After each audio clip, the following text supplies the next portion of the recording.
যিনি কিনা সত্যের শঙ্কর শাস্ত্রে হরি, যিনি কিনা তার লক্ষণ, যিনি কিনা দাপুরের বলরাম, তার নাম কেন দিলেন নিত্যানন্দ?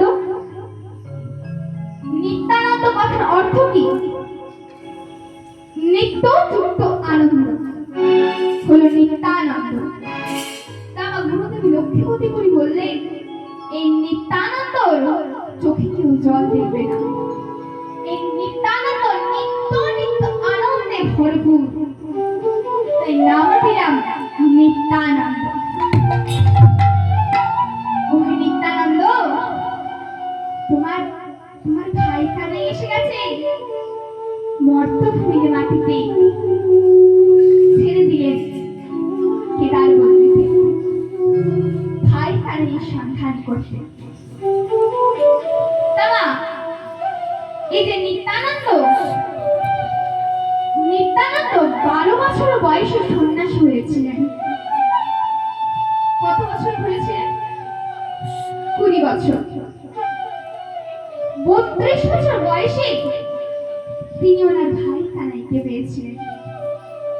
তামা নিত্যানন্দ ওনার ভাই কানাইয়ের সন্ধান করতে যাচ্ছেন। ভাইয়া কানাইয়া রে, ভাইয়া কানাইয়া রে, ভাইয়া কানাইয়া রে, কানাইয়া রে, ভাইয়া রে কানাইয়া বলি ঘন ঘন ডাকি, ভাইয়া রে কানাইয়া বলি ঘন ঘন ডাকি, ভাইয়া রে কানাইয়া বলি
নিজের ভাই কানের সন্ধান করতে দক্ষিণ ভারতে গেলেন। সমস্ত দক্ষিণ ভারত ঘুরতে হঠাৎ একদিন